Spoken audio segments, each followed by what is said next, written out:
So, at Westminster Abbey today, a big service to commemorate the life of Prince Philip. It is a memorial. And joining us now in the studio to talk about that, Robert Jobson, the man who is known as the godfather of royal reporting. Will you be there, Robert? Yes, I've been inside, yeah. Yeah. It should be quite a moving experience, I should think. Yeah, moving, very, very moving.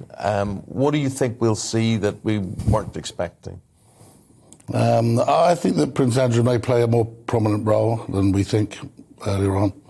My understanding is that someone has to support the Queen, and he might be at her side. I think that Charles will probably be with Camilla. And in a way, we'll have to wait and see if that happens. I know that's certainly been discussed. Look, let's talk about the Queen's ill health. There was some speculation that we talked about on this programme last week with friend to the royal family, Christopher Biggins, who was suggesting that she was in a wheelchair now. Lots of the papers speculating yesterday that she may have to arrive via a helicopter, that she could come into the Abbey via a wheelchair, that she could be behind a screen of some sort for some privacy. What are you hearing? What do you think we can expect? And when will we know for sure that she is coming? I'm sure she will have a high water to be there to pay respects to her beloved husband. I know that there was discussion over helicopters for the Commonwealth Memorial, but whether it depends on how she feels when she gets up this morning. Look, if she's in some discomfort, I think the discomfort won't discourage her from being there. There'll be organisation of how to get her there in the best way possible, but with all those heads of state, foreign crown princes and kings and queens there, and her own family there, and the fact that it's for him, I think that she'll make every effort to come in through the front door and do her best to get to the position with a walking stick. Robert, you have this book out, Prince Philip's Century, and you call it The Extraordinary Life of the Duke of Edinburgh. In what way would you highlight to people that it was extraordinary or that he was extraordinary? In many ways. I must admit, when I was writing the book, I learned so much more about him than when I was just reporting on him. But his life, he started pretty impoverished. His father had a death sentence against him, had to be smuggled out of Greece. He had this incredible bloodline in terms of being related to, everyone from the Tsars of Russia to across all the German principalities. But was pretty poor in terms of financially, and the fact that he, through maybe initially through Mountbatten, his uncle on his mother's side, got to meet the most eligible woman in the world, and for them both to fall in love was pretty extraordinary. But I think he was an extraordinary man in terms of his naval career. He was mentioned in dispatches during the war. He would have probably gone on to be an admiral even if he hadn't ever met the Queen. And he was somebody, I think, in terms of his vision, in terms of what he thought for young people, in terms of the Duke of Edinburgh Award Scheme, of which he never really wanted people to give him credit for. He just said, I'm the figurehead. But, he was a visionary that changed a lot of people's way of thinking and modernised the monarchy as well. Yeah, he did so much. And, this was such a unique position for him. Always, as you were saying earlier, Eamon, walking a few steps behind Her Majesty, not wanting to overshadow, and yet so involved in so many charities. And today we will see that reflected, won't we? Absolutely. Yeah, and I always like that, walking a few steps behind, because actually he just used to wander off and then start talking to somebody else and doing his own thing. I don't think he was somebody that was ever, somebody had to play that role 2 steps behind. The King George VI said, that it was a far harder role to play the consort than actually do the monarch themselves, because you didn't really have a role, and he established that role himself, which was in so many ways, so many things he did from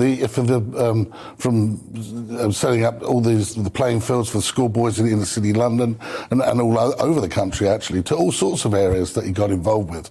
700 patronages will be represented today, which shows you exactly how far he got involved into the deeper society and had an influence. What about his influence within the family circle? Was he the enforcer? Yeah, I think he probably was. The Queen had enough to be doing as head of state, and I think that he was certainly the patriarch of the family, and where there were issues that needed to be resolved, he would resolve them. But he certainly wasn't this figure that forced Charles to marry Diana. That's a complete nonsense, and the Prince admitted that later. People close to Prince admitted that later themselves. But I think that he was somebody that saw the bigger picture and was there to protect the Queen, as he swore to be as a liege man at the coronation. Who did he have the most contentious relationship with? The Duchess of York, Meghan Markle? Who did he not get on with? Princess Margaret? Well, it's very hard not to get on with Sarah when you know her, Duchess of York personally, but, I don't think that they really clicked. They did at the start, and he saw her as a breath of fresh air.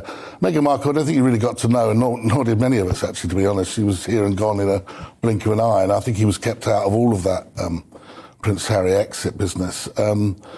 I think his relationship with his oldest son, Prince Charles, is an interesting one. And it's certainly improved over the years. And towards the end, they were very, very close. But certainly, I think in the early years, it was a difficult relationship. And look, towards his death, we saw less and less of him, didn't we? He was sort of convalescing, really, in the outskirts of Sandringham. What's his farm called? Was it Wood Farm? Wood Farm, yeah. But the sort of pictures that we'll all remember the last few times we saw him, we were showing this morning outside the church, Christmas Day, Meghan Markle was there, Harry, Prince Andrew. Things have changed so much since then, haven't they? And they talked about the slimmed down monarchy, but it's even more slimmed down than I think they deliberately wanted. Do you think that's a shame? Are we going to be seeing much harder working, fewer people left at the keep? Well, we know that Kate will be doing more solo engagements, simply, so that they can get around more people. We've also seen the Earl and Countess of Wessex, Sophie and Edward, being far more prominent. They've got a trip coming up to the West Indies themselves, to Antigua and other countries. So we're going to see what that reaction happens with all the Black Lives Matter influence over reparations and also the question mark of whether those stay as realms as well, which will all be raised again. Princess Anne, never stops working. But do we see any more? I don't think so. I think the Prince of Wales would probably want it in the long term, a more cost-effective and streamlined monarchy. We heard sources saying that Prince William, when he becomes the Prince of Wales, will want a much tighter ship in terms of his office than is existing. That said, the royal family does penetrate a lot of areas. I know that, when I get involved with the London, the journalist charity, the London Press Club, that when we had Sophie Wessex there, we could be seen as a minor royal, the figures came in, we had 30% more money. So they do actually influence a lot in the charities and helping and those organisations. You've got 200 charities represented here today. 700, organisations, 700. 700 of them. Right. That's huge. And I don't think we'll see the like of that again, or even when the Queen at the moment is passing off some of these organisations to the other members of the royal family. But there's not enough to go. Some of them are going to lose royal patronage, and that's a shame for those organisations. I don't think people quite understand when they talk about the royal family and it's too big and too worldly. Actually, they're penetrating big areas all around society in the United Kingdom, which help those organisations, even if they're not particularly actively involved. Well, it's going to be a moving ceremony today. At about 11 o'clock, is it, this morning? Or I think they start arriving about 11:10, and the Queen hopefully will be there. I'm pretty sure she'll be there at about 11:30. Interesting. Lovely. All right. Thank you, Robert. Thanks for taking time out of your schedule. You smell lovely, incidentally. Were you out jogging? It's just the pheromones.